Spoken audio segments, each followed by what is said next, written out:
समुद्र से भी गहरे थे अब्दुल कलाम, लहरों की तरह वेगशील थे अब्दुल कलाम। सुनहरी रेस से भी सुनहरे थे अब्दुल कलाम, इंसानियत की नींव थे अब्दुल कलाम। दे गए आवाज गम के मारों को, मत परेशान करना इन बहारों को। इनसे शायद मिले सुरागे हयात, आओ सजदा करें मजारों को। वे खिजा से हैं आज शर्मिंदा, जिसने रुकवा दिया इन बहारों को। वो अकेले चल पड़े थे, हम ढूंढते रहे सहारों को। हेलो फ्रेंड्स, स्वागत है आपका हमारे यूट्यूब चैनल डिफरेंट स्टोरीज में। अनुसरण उन्हीं का किया जाता है जिनके पद चिन्हों में न मिटने वाली गहराई होती है। डॉक्टर एपीजे अब्दुल कलाम उन्हीं महान व्यक्तित्वों में से एक थे जो लाखों भारतीयों की प्रेरणा स्रोत रहे। डॉक्टर कलाम जी का जन्म 15 अक्टूबर 1931 को तमिलनाडु के रामेश्वरम में एक साधारण मछुआरे के घर में हुआ था। इसी साधारण परिस्थिति ने उन्हें कभी भी अपने पद का घमंड नहीं होने दिया। एक अद्वितीय चमक से मुस्कुराता हुआ चेहरा और चेहरे पर ढलके बाल कलाम सर की पहचान थी। इनकी शिक्षा सेंट जोसेफ कॉलेज, तिरुचिन्नापल्ली और मद्रास इंस्टीट्यूट ऑफ टेक्नोलॉजी से पूरी हुई। ये प्रोफेसर, वैज्ञानिक, लेखक और एरोस्पेस इंजीनियर थे। कलाम सर के नेतृत्व में ही भारत ने रोहिणी उपग्रह का सफल प्रक्षेपण कर विश्व पटल पर अपनी पहचान बनाई। द्वितीय परमाणु विस्फोट पोखरण 1998 में कलाम सर ने एक संधानक नेतृत्वकर्ता की भूमिका निभाई।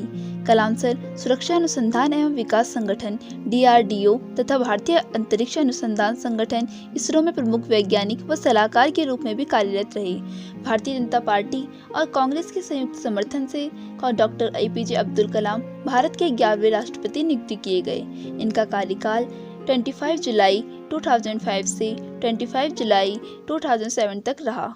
राष्ट्रपति कार्यकाल के बाद कलाम सर पुनः आम नागरिक जीवन में लौट आए।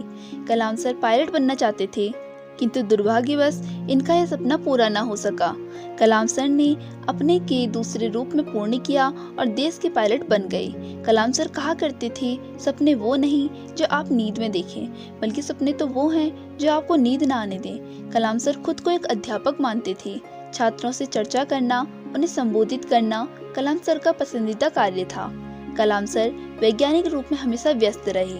अग्नि, पृथ्वी जैसी मिसाइलों का आकार, रूप, कार्यविधि, मॉडल का निर्माण भी इन्हीं के द्वारा किया गया था। 27 जुलाई 2015 को शिलोंग मेघालय में छात्रों को संबोधित करते हुए ही कलाम सर को हृदयाघात हुआ और भारत माता ने अपने अमूल्य पुत्र को अंतिम विदाई दी। ये कलाम सर का राष्ट्र के प्रति प्रेम ही था कि मृत्यु की खबर के आधे घंटे के भीतर ही 50 लाख लोगों ने कलाम सर को श्रद्धांजलि दी। कलाम सर भारत को विश्व पटल पर एक विकसित राष्ट्र के तौर पर देखना चाहते थे और हम वह कर सकें, यही उनके लिए सच्ची श्रद्धांजलि होगी। कलाम सर ने अपनी अंतिम सांस अपने प्रिय काम छात्र संबोधन में ही ली। उस वक्त कलाम सर पृथ्वी को जीने लायक कैसे बनाया जाए, इस विषय पर अपने विचार रख रहे थे। अधूरे अल्फाजों के साथ ही कलाम सर ने अंतिम विदाई ले ली। कलाम सर ने एक बार किसी संबोधन में कहा था, अपने भीतर छिपी संभावनाओं, विशेषकर अपनी कल्पना शक्ति को व्यक्त करने और किसी भी कार्य को अपने एक अलग दृष्टिकोण से करने की इच्छा ही आपको इंसान की श्रेणी में रखती है। अन्य सभी की तरह आपको भी उस प्रभु ने इस धरती पर भेजा है ताकि आप अपने भीतर की सृजनात्मक क्षमताओं को पोषित करें व अपने विवेक से शांतिपूर्ण जीवन व्यतीत कर सकें। एक इंसान के रूप में अपने जीने के अधिकार का दावा आप तभी कर सकते हैं यदि आप किसी भी कार्य को करने के लिए किसी बाहरी दबाव की अनदेखी करने का जोखिम उठाने के लिए तैयार हैं। यूनानी दार्शनिक पाइथागोरस ने कहा था, सबसे पहले आत्मसम्मान से जीना सीखो। यही थे एपीजे अब्दुल कलाम के विचार। भारत माँ के आंगन से एक वह तारा टूट गया, ना तो धर्म के विरोध वो दुनिया से जाकर रूठ गया। राष्ट्रपति बना देश का वो, जा था सबका पालनहार।